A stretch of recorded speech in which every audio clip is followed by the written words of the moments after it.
Banking, the greatest scam on earth. Thomas Jefferson said, "I believe that banking institutions are more dangerous to our liberties than standing armies. If the American people ever allow private banks to control the issue of their currency, the banks will deprive the people of all property until their children wake up homeless on the continent their fathers conquered."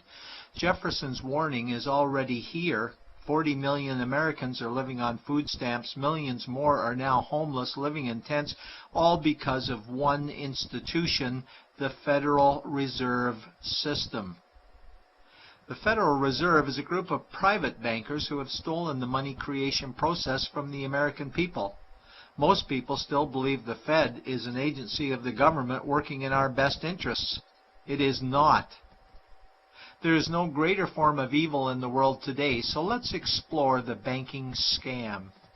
None of us have ever been taught anything about money. The reason is to prevent us from learning the truth that money is a trick and money is a trap. When solving any crime, there's a universal truth: follow the money, but with the banking scam, follow it backwards. Where does money come from?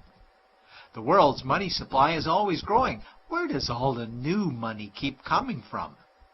Money comes from privately controlled global banks like the Federal Reserve System. They create money every day, which increases the world's money supply. Because all banks are either owned or controlled by private bankers, the real question is, how do private bankers create new money?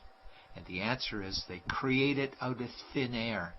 Bankers create money out of nothing. They make it up. It is a fiction. Wow. Godlike power to create something of value out of nothing. A stroke of a keyboard and money is created. In fact, only 3% of the world's money is even in the form of bills and coins, which means 97% of all money in the world is just numbers typed on a computer screen. This is part one of the banking scam. Money is created out of nothing.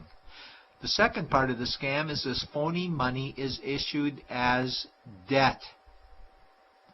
What is debt exactly? Well, when you consider we work our whole lives to pay it off, you could say debt is slavery. But whose debt is this phony money? It's our debt, all of it. It's our debt when we use credit cards, we get student loans, borrow money for mortgages, all bank borrowing. And it's our debt again when the government borrows, which is each and every day. In today's world, money is debt and debt is money, and don't forget the interest charges. Money equals debt and debt equals slavery, therefore money equals slavery. Our monetary system is a carefully concealed system of slavery. Why? Because our government can create the same money for free with no interest charges, just like they used to, as the Founding Fathers designed it inside the United States Constitution for our protection against private bankers. The third part of the banking scam is very evil. When bankers create money from nothing and issue it as debt, they only create the principal portion of the debt. They do not create the money for the future interest payments. There is not enough money in existence for all of us to make our interest payments. In fact, our money creation system is even mathematically impossible. Money issued by the banks, principal debt, does not equal the money demanded back to the banks, principal plus interest. We are forced to play a game of musical chairs to see who can make their debt repayments. This guarantees a world of bankruptcy, competition, and scarcity of money. For example, we go to the bank to borrow money for a house, let's say $100,000. The moment we sign the loan document, the bank creates the money out of thin air. A $100,000 debit gets registered for us and a $100,000 secured credit for them. Then one of two things happens. Either we give the bank 30 years of labor making house payments totaling $300,000 for the original $100,000 we borrowed, or the bank takes our house. The bankers get either our labor for life or our house, and often they get both, all from money created out of thin air and issued as debt, for money made out of nothing. This is why all the bankers end up with all the assets. The fourth part of the banking scam is inflation. People think inflation is prices and costs increase. A better answer might be the value of our money always goes down. Inflation is created every time the central banks print money, which is every day. Where does all this new money get its value? The answer is it steals its value from the existing money supply, where our savings are. Our savings are disappearing because of the new money they're printing. If money creation was in balance with goods and services, there would be no inflation. Prices would stay the same. But the reality is banks always print money, driving prices ever higher, which steals the value of our savings, making them disappear. Since the private bankers created the private Federal Reserve in 1913, the United States dollar has lost 97 cents in purchasing power. An item in 1913 that cost $100 in 2011 cost $2,230, a price increase of 2,130%. This is the banking scam. 4 parts. Private bankers create money out of nothing and charge interest on it. There is no money created for the future interest payments, and inflation steals our savings every day. In order for the banking scam to be pulled over our eyes, the bankers need help from the likes of paid-for politicians and appointed civil servants, military-industrial complex, mainstream media, multinational corporations, and the bankers' good buddies.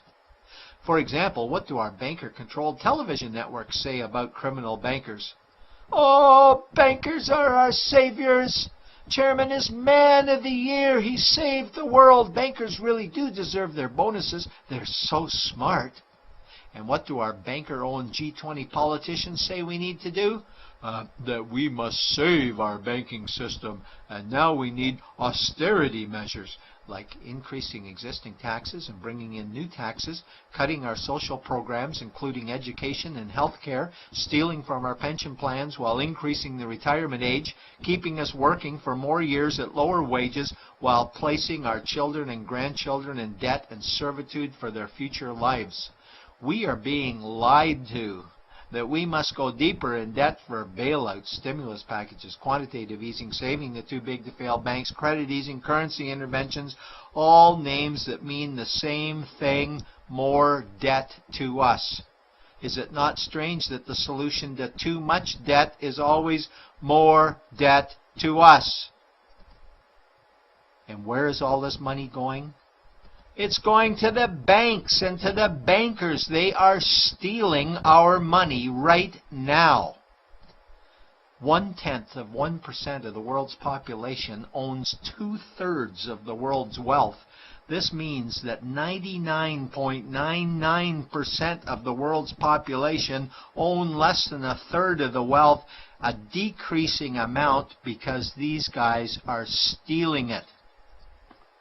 We desperately need to wake up to the banking scam. It is time for change. To retake control of our money system, we must stop supporting the banking scam. Lincoln said the government should create all the currency and credit needed to satisfy the spending power of government and the buying power of consumers. Money will cease to be master and will then become servant of humanity. And Jefferson said the issuing power of money should be taken from the banks and restored to the people to whom it properly belongs. It's a pyramid scheme. And we, the people, are the bottom layers of the banking pyramid. Without our support, the banking scam collapses. We have to do it ourselves. Wake up, get active, wake others. Remove our money from the bank. Buy gold and silver coins. Get out of debt. Rip up your credit cards. These actions will bring down the banking scam. Only vote for politicians who support debt-free money, or run for office yourself, and turn off mainstream media to search for the truth while you still can. And support every effort to end the Federal Reserve System and all the privately owned central banks. Let's bring these criminals to justice to get our money and our countries back before it's too late.